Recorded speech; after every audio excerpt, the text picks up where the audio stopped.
Muling magandang umaga po sa inyong lahat. Ako po ay meron namang bagong nalalaman na ipakikita sa tao. Ito po ang dahon ng ampalaya. Ito po, 4 na tali. Kinalas ko po at nilagay ko po rito sa baso. Ito po, bibili po kayo ng ganyan. Ito pong katas ng dahon ng ampalaya na hanggang dito, ipainom niyo po sa inuubo, sa nagsisikip ang dibdib, sa humihingal. Garantisado po. Kaya nga po, sinampol ko sa inyo itong dahon ng ampalaya, ha? Ito po ay nabibili sa palengke, ha? Huwag po kayong mag-atubili.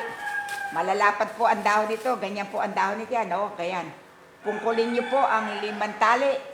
Ipainom niyo po ng 3 araw na sunod-sunod sa isang hinihika, sa isa pong inuubo, iniihit. Huwag po kayo umasa sa puro yung sa... Ano ba tawag? Inhaler. Inhaler. Inhaler. Kasi po yon dumidikit lang po ang plema.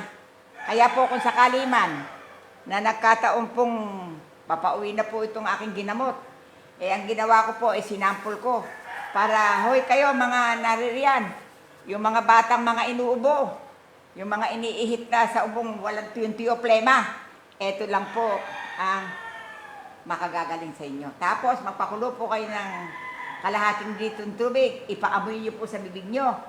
5 minutes po, kukonektado po yun sa baga. Hindi po kayo makukunan ng tubig sa baga. Napakaganda po nitong aking ipinaliliwanag sa inyo kung kayo'y may paniniwala.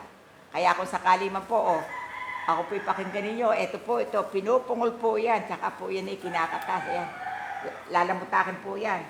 Kaya ito po ang pinaglamutakan ko, ito. Ito po isang lamutak pa. At may makukuha po pagdating sa inyo. Sabi kayo po. Maganda yan. At saka po, ituturo ko rin sa inyo. At saka po kayo uminom ng isang kutsara at kalahating langis. Luluwag po yung daluyan ng plema. Kaya kung sakali na ito ay pinayo ko sa inyo, subok ko na ito. Kaya uuwi kayo ngayon, nakawa ng Diyos gagaan, hindi maninitit, hindi kayo magkakaroon ng sa lalamunan yan kasi mapapalabas natin yung plema. Sabi ka. Kaya yung pagkapunta niyo dito, Diyos na bahala sa inyo. Ha? Bye-bye. Salamat po sa mga nanonood na talaga po ipinakita ko lang po kung paano ang pamamaraan. Kasi po sinasabi ko lang ito, pero hindi ko pinakikita ang dahon ng ampalaya.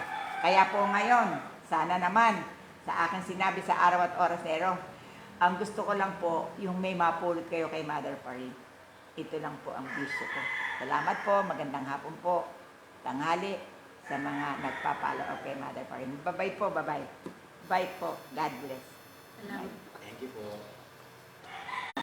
Ano naramdaman mo? Okay na po, nakaginhawa ako. O mga, lakasan mo nga. Okay na ako, nakaginhawa na. Okay, tingnan nyo nga po, yung pasyente humihingal, okay na. Oo, parang buhay na tayo. Hindi na. Katulad kanina, wala akong boses. Mga 3 araw pa yan. Ha?